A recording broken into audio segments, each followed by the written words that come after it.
Good morning. I'm joined this morning by David Hazeldine, who was pastor of Belvedere Baptist Church in southeast London. And on November the 2nd, 2019, he unexpectedly and without any warning suffered 4 strokes. David, could you tell us what happened? Yeah, I had 3 strokes in the morning, 3 minor ones in the afternoon.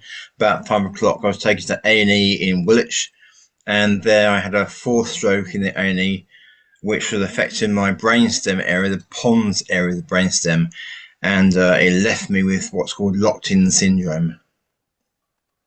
So, what happened when you came round from that?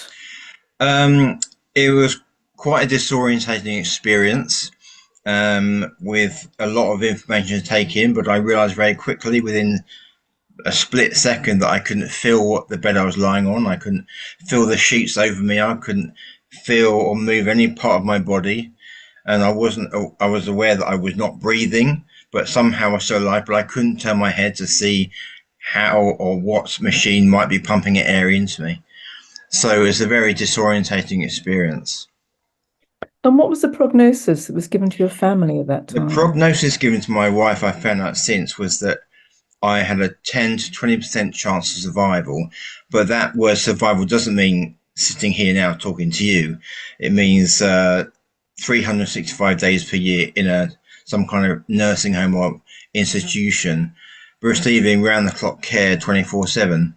People changing my nappies, being fed through a tube, not being able to eat, just lying there in a kind of comatose state, but fully aware, fully cognitive. It must have been absolutely devastating for you. Was there ever a point where you just felt it wasn't worth going on? There was one particular situation where I didn't feel going on. It was in time a fleeting moment of 5 minutes. It was after about 3 months of just beginning to come out of locked-in syndrome, and it just all got too much pain and difficulty in my body, and I couldn't see an end to it. But it lasted 5 minutes, and somebody walking past in a particular hospital without realizing it jogged me out of it by acknowledging me and saying, "Good morning, David." Yes, it was quite a vulnerable time emotionally at that point. But leading up to that point, I had not really felt locked in because I communicated through my eyelids blinking with my wife so much.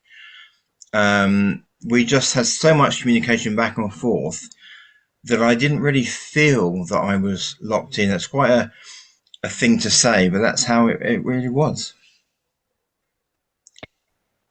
When did you first start to have signs of recovery? Because I mean, looking at you now, you look Yeah. great. I had very, very small signs of recovery. Um, I would say the first small sign was coming off life support system. That was not expected. And the doctors had said, as well as the original prognosis about my life expectancy, they had kind of explained that I would most probably die from another stroke because my body just wasn't strong enough to fight that off, and it'll be too much for me to be overcoming me. And secondly, from the chest infection I had. Now, if you're going to die of a chest infection, you are incredibly weak.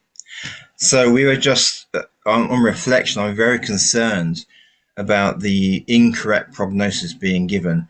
And my wife was given no sense of hope whatsoever. And I understand that they want to not give you false hope and be ethically right.